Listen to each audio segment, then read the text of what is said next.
Thank you all for coming. We do have This ugly guy. this other guy. Yeah, he's our county veteran service officer, and he would like to come up here and sing the national anthem for us. On your feet! Made you feel good, didn't it? Hell yeah.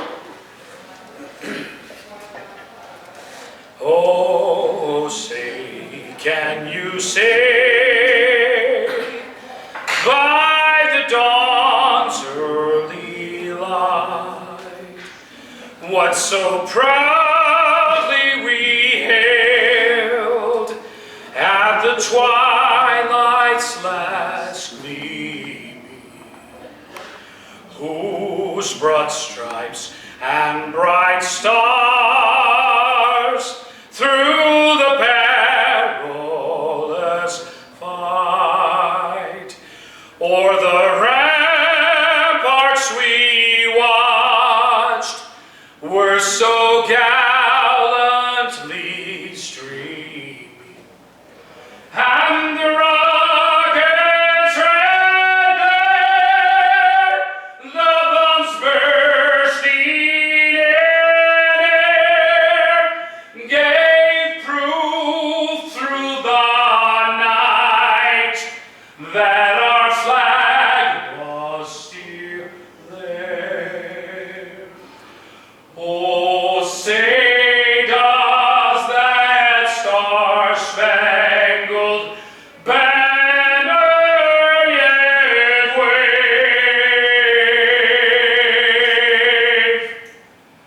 o'er the land of the free and the home of the brave.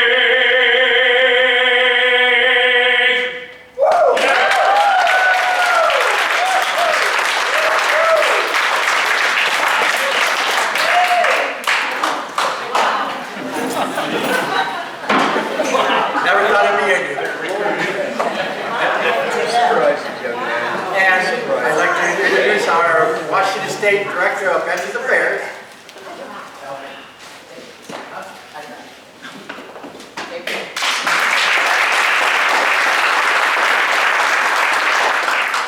I'm not going to stand here, I'm going to stand over here so that we can talk. What I really would like to have is more of a conversation, question answer, and to make sure that our time together is worth it to you. It's an honor for me to be here, and my name is Lourdes Esther Alvarado Ramos, but I go by Alfie because it's a little easier to be able to remember. And my name came about from my squad leader when I was in basic training. My name was too hard, and she said, we're going to call you Alfie from now on. That was 50 years ago, and it stuck. So it is a pleasure to be here, and thank you for sharing your beautiful city and your beautiful monuments with me, because I think we need to do more to amplify the message in that you have something special going on in Goldendale, and especially with your two memorials. So I took a little video, took some pictures, and I'm going to get some pictures also from the museum to be able for us to do something to tell everybody in Washington State what you've got here, because that's part of what I do. So I served 22 years on active duty, U.S. Army. I came in 1971, and retired in 1993 as the Command Sergeant Major of Madigan Army Medical Center in Tacoma. I was also a Troop Command Sergeant Major. And immediately after retiring, I went to work with the State Department of Veterans Affairs, administering one of its veterans' homes, veterans nursing homes. We used to have 2, we have 4 now. The most recent is in Walla Walla, and I don't know if any of you have gone to at least visit. You should, when the restrictions are over and things are calm, you should go out there. Not for yourself maybe, but for others that may want to be able to have a showplace. It's an amazing place. Private rooms, private bath, houses of 10 people, not long hallways. It's pretty amazing. We made an investment in Walla Walla. We have another one in Spokane. There's a service center that services all of Eastern Washington that is also based in Spokane. And we're actually looking at being able to collaborate with the Yakama tribe to be able to have a veterans cemetery that they are going to open to all veterans. So, just want for you to know that we're paying attention because Eastern Washington matters. To me, to the Department of Veterans Affairs. And I'm talking the State Department of Veterans Affairs. I am a cabinet member. I serve with Governor Inslee in being able to be the principal advocate for the issues of veterans and their families. And we try to do the best job that we can to be able to bring about the needs of all Washingtonians. Not the ones on the coast, not the ones in the middle, but everybody. So just need for you to know that. On that table, I left several materials, and one of them is a fold-out. It's a 4-pager, front and back, with a lot of statistics on veterans. It's the fast facts. Please take a look at it to make sure that you know what is it that we offer as a department. And if there's something that interests you, I am going to leave my information here because I need for you to call me. I leave my cell phone number for anybody to call me. If there's something that you have questions on, if I don't know the answer, we have service officers and people, that will be able to do that. If it is about benefits, you've got right here your county service officer, who is the person that is supposed to connect you to benefits. So that brings me to the first line of business that I wanted to address with you, because in talking with Larry, Larry said, well, what's one of the things that's most important for you when it comes to serving veterans? Well, one of them is the most important thing. Even though we have like 30 different programs in our agency, the most important mission we have is connecting all veterans and their families to their earned benefits. That's the most important thing. If we stop doing anything, that's what we do. And your county has invested on a service officer who can only, he not only sings, but he also knows how to put in a claim to be able to make you whole. That's what he does. It's not to get money, it's to make you whole. When entering the service, we all gave up a lot. Our civil liberties, our ability to be able to run for office, equity in our homes, because we kept moving around all the time. If you serve more than just a regular hitch, we gave a lot of our liberties and a lot of ourselves to be able to serve our nation. Now the nation owes us. Amen. If you have a condition that that is because of your service, you should go to this guy over here and actually go through the paperwork. The VA will tell you if you qualify or not, but let them tell you that. It's important for our veterans not to leave money, health care, and services on the table. Period. The VA gets all kinds of money to be able to serve. If you get a benefit, you're not taking it away from anybody. The VA is making a place for you to get that benefit. Every year, they put in more money to support health care and all those other things. And more veterans are connecting. To our Vietnam veterans in here, new conditions have been approved just this year. So that means that if something was disapproved before, you may qualify. Especially those who are not here, who are bedridden with Parkinson's and other diseases that now are connected to Agent Orange. Wow. Okay? Parkinson's, there are other conditions. Lou Gehrig's disease is presumed to be connected to military service. Presumed. You don't need no proof. You're a veteran, you have Lou Gehrig's disease, you can apply for that. So we have a lot of veterans who are home now with spouses who don't know what to do because they're at the end of the road. And it could be that connecting them to those benefits could save that spouse's life. Amen. That's how critical it is being able to connect to the benefits. And ultimately, if we as veterans pass first, and that spouse is depending on your benefits and all that to be able to make ends meet and ends up with that, Social Security that doesn't make ends meet, that spouse may be eligible also for some kind of a pension. It's called DAC, isn't it? You know, and spouses can go also to the service officer for the county and actually say, I'm eligible. He'll be able to just start looking at things, look at paperwork, marriage licenses, and all, and connecting. The second thing Lara and I were talking about is, you know, what is the other area? Homelessness. Veteran homelessness is going to get worse before it gets better again. And that's because there have been a lot of eviction protections for our homeless, for our veterans. And now, as the protections go away, rents start going up, we're going to have a lot of veterans on fixed incomes that are not going to be able to make ends meet. And that's going to create a new class of homeless veteran that we don't even want to, I don't even want to fathom what that's going to look like. 92-year-old, Navy veteran. You know, he had been living 15 years in a duplex. Within about a month and a half, his rent went up $250. For some people, that's not a lot of money. For a person in fixed income, $250 is a lot of money, and it's the difference between staying or having to move with a son or daughter, that really doesn't have the ability to be able to care for them, and they want to be independent. So please, benefits are really important. Being able to look out for your neighbor, to be able to see who is not attending. Out of 400 members, how many do you get at any kind of meeting? 20, veterans don't like to gather, or they're too infirm, too sick, or disabled to make it to meetings. We cannot leave our brothers or sisters behind. So it's really important to be able for you to knock on those doors, find out who those veterans are, and be able to say, hey, do you need anything? How about a cup of coffee? Come over to my house, or let me come to yours. I'll bring the donuts. Whatever it is to be able to engage our veterans.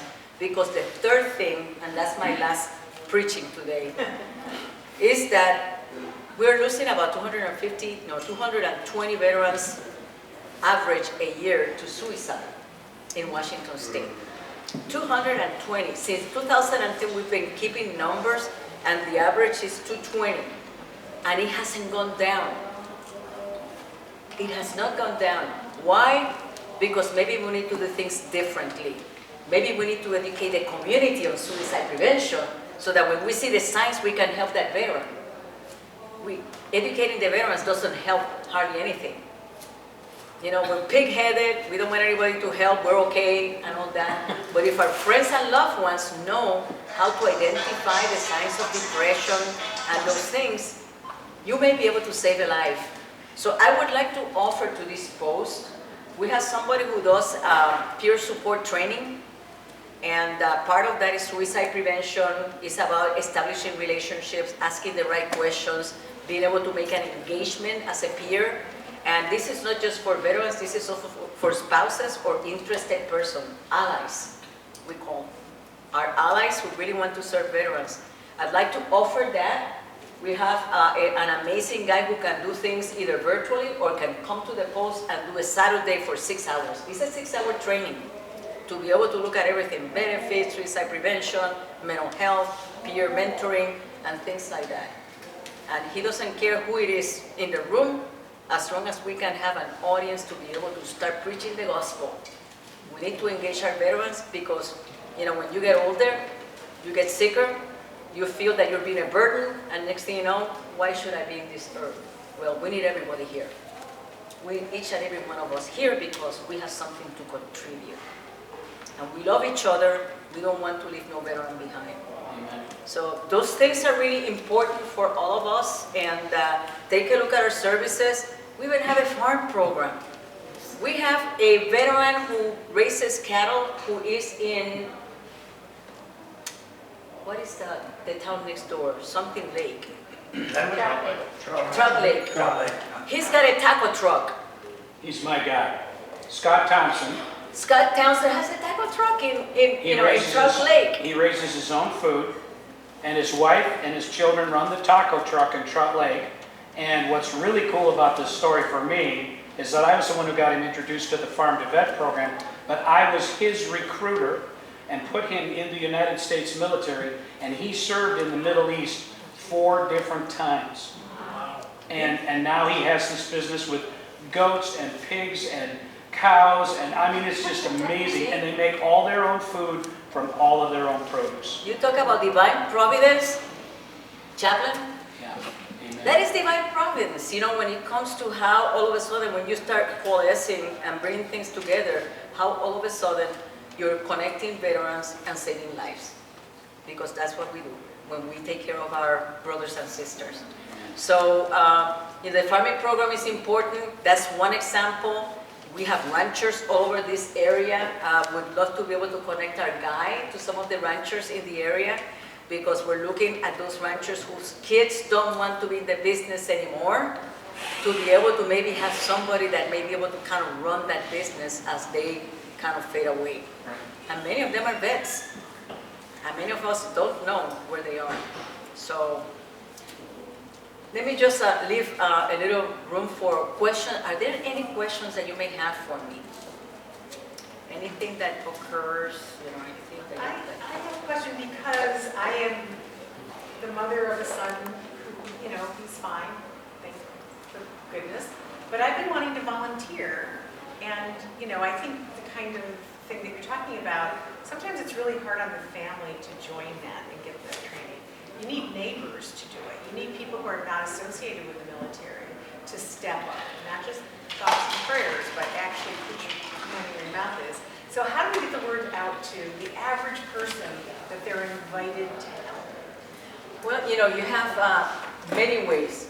You have city councils that have meetings, and publish, the minutes. Okay. There's the county. The county has the service officer, and I know that you would gladly talk to groups. If you assemble somebody at the museum, for example, on one evening, and want somebody to talk about benefits, he can do that, or we can bring somebody in. Your local newspaper, to be able to do some canned articles that we can actually send your way, or information that he already has, to make sure that we can just do that drip of information. Yes. That is so important. We actually had a spot on the county radio station when I was a brand new veteran service officer, 1400, and I was able to share over the air, and it was amazing how many people responded to just hearing that interview with me. So that's another example of something that you don't realize how powerful it is, but I probably had 20, 30 vets come in off the street within the next week just because of that radio spot. So, I think probably, as Alfie is saying, it's really, the sky's the limit. Don't put yourself in a box and say, I don't know how to get the word out. There's a million different ways to do it, and be creative about it. Yeah, So- and churches.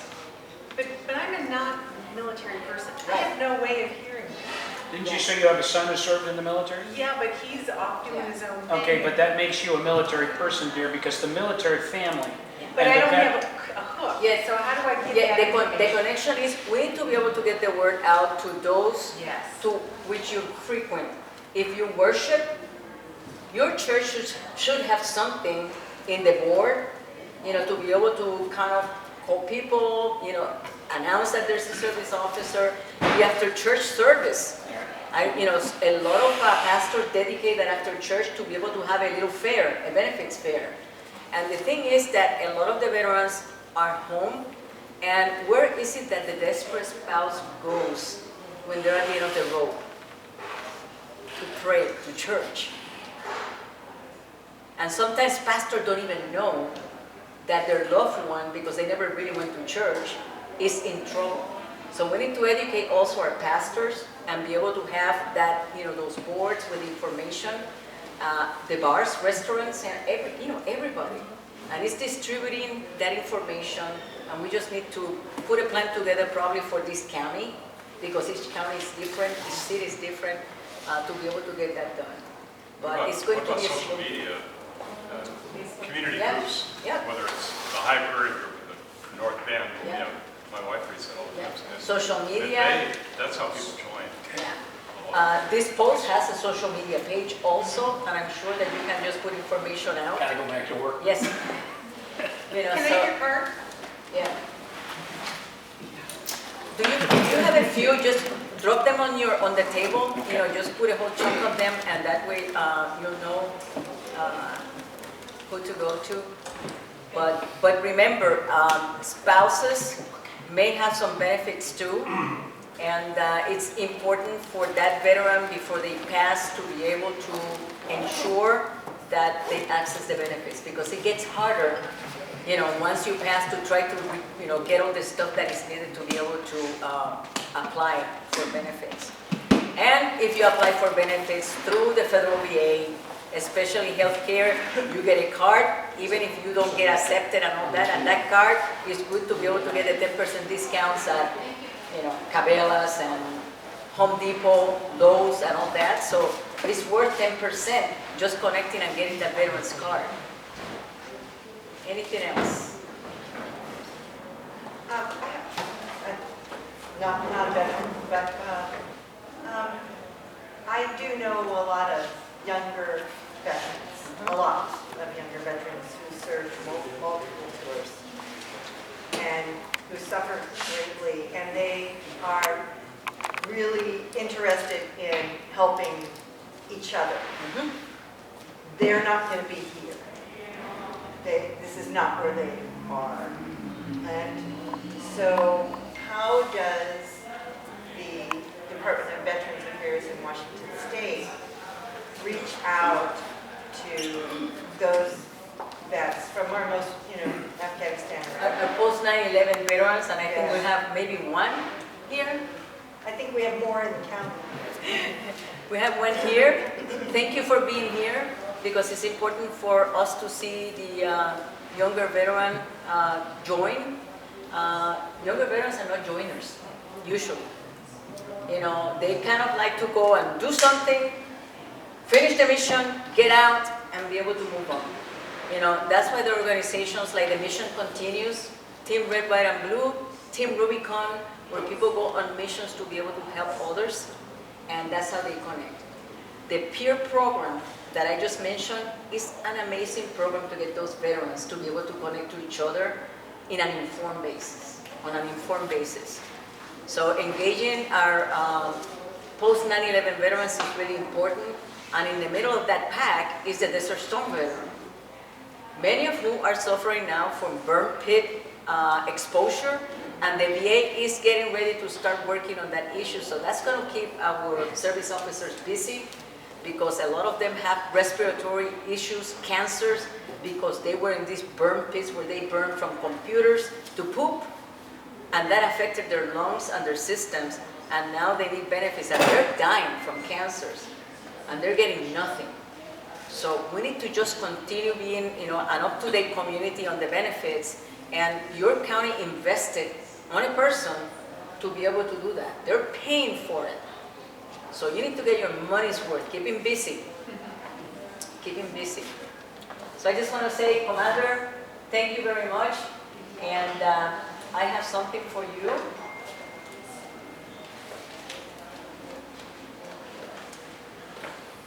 We know that there was a lot of angst, and the last year and a half has been horrendous for the viability of a lot of posts and chapters.